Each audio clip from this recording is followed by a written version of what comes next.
going on, guys? Welcome to the 2021 Halloween Spooktacular. A little bit of a late start, but that's not a big deal. It's still October. We're still going to talk some scary movies, some Halloween-themed movies as well. And I let you guys vote on Twitter for some movies that you want to see me review this year. And one of the choices was 30 Days of Night, and that won that poll. So right now, we're going to be talking about 30 Days of Night. And I will say, I stayed away for most of my life from 30 Days of Night. I saw this a few years ago for the first time, but for most of my teenage years, I stayed away from it, mostly because of the red. Like, if you look at the Blu-ray, like, most of that red just creeped the shit out of me. I was like, this is probably going to be like a blood fest. A scary-ass blood fest. So I wasn't 100% sure what this movie was going to be like, and I was at that age in 2007 where I was 13. So I was at that age in 2007 where I wasn't 100% sure if scary movies or horror movies like this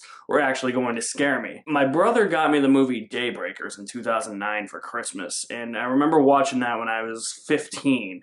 And I said, okay, that wasn't as scary as I thought it would be. So even then, I still didn't really get into horror. It wasn't until I started this channel that I got into horror. And I'm like, horror movies actually aren't that scary unless if it's The Conjuring or Hereditary. Even The Exorcist doesn't scare me. But it really opened my eyes as to some horror movies that I missed throughout the course of my lifetime. And 30 Days of Night is one of them.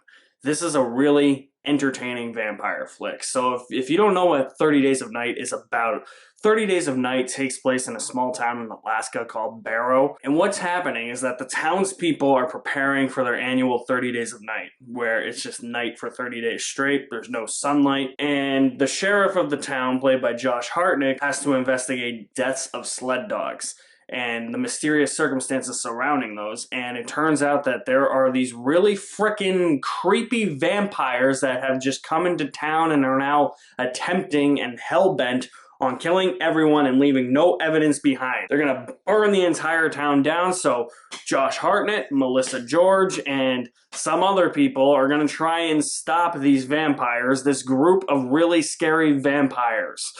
These are probably the scariest vampires ever put on screen. Just the pale white face, the dark eyes, and their eyebrows are slanted, and they just have that like creepy smile. There's the creepiest one is the one that looks like Adam Driver.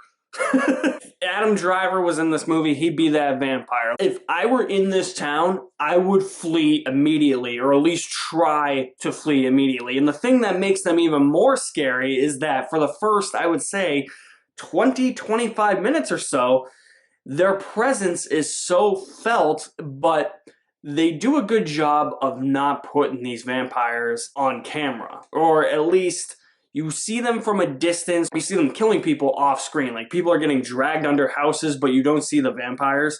It's a very smart and unique decision, and it made the vampires even more scary than they already are. And to add insult to injury for how scary these vampires already are, there's just something picturesque about the vampires in this movie. It feels like they are leaping right from an illustration onto the big screen. It's almost as if like an artist had created a bunch of paintings about a group of vampires that told a story, and now these paintings are almost real. That's the feeling you get watching 30 Days of Night. That could come from the fact that this movie was trying to be adapted into a comic book before it was supposed to become a movie. So I feel like they could have drawn inspirations from how the vampires were going to be depicted in the comic book. Nevertheless, these are the creepiest vampires I've seen put on screen. The scariest vampires. I don't even want to think about these vampires ever again until I watch this movie next year, or the year after, or whenever the hell I watch this movie again. I'm not a huge fan of Danny Huston as an actor. I think he's the same dude in everything he is in. But in 30 Days of Night,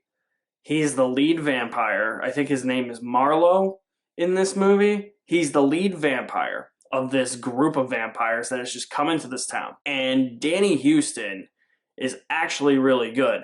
Another element that adds to their scariness is they don't speak English. They speak like this, like, it's almost like parcel tongue from Harry Potter. It's their own vampire language, so it just sounds like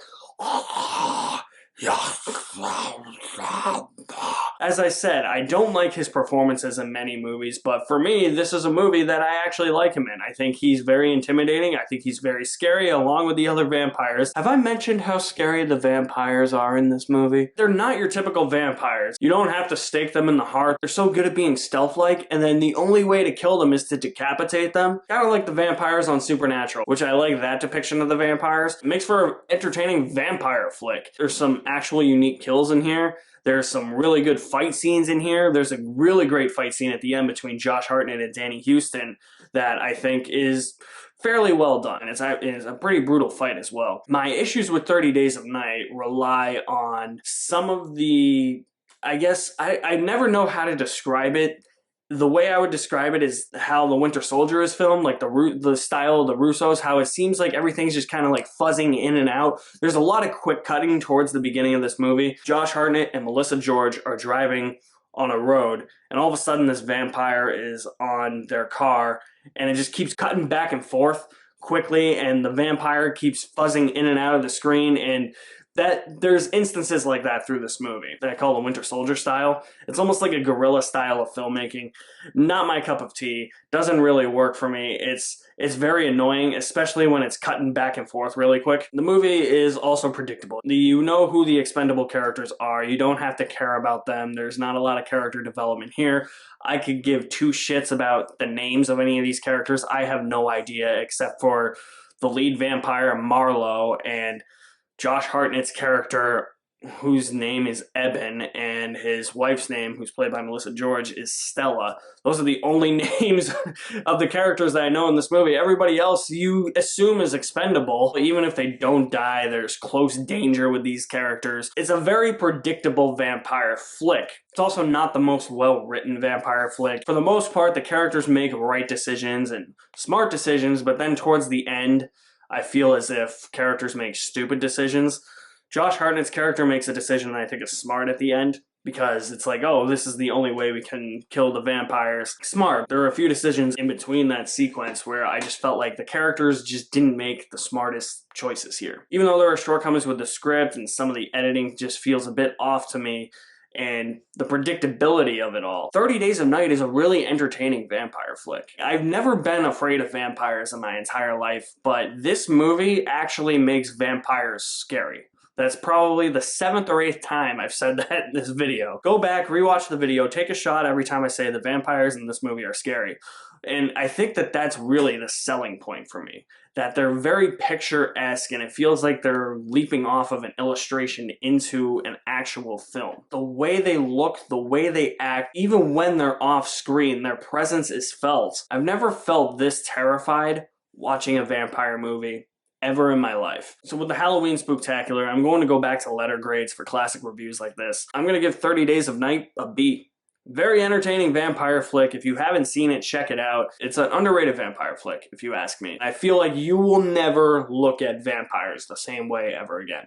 If you have seen 30 Days of Night, what did you guys think about 30 Days of Night? Drop me some feedback in the comment section below. I'll leave my link to my website in the description below as well. Head over to my Twitter, where I will be conducting one more poll for what you guys want to see me review. I conducted a poll in which 30 Days of Night won. I conducted another one in which American Psycho won. So American Psycho I'm going to be reviewing, but there will be one more poll where you guys get to vote on what movie you want to see me review for this Halloween Spooktacular, because I have a few others that are planned that I don't want to go without reviewing this year that I've tried to review in years past. So you guys are the best. Thank you for watching. My name is Alex Madden, and I'll see you at the movies somewhere.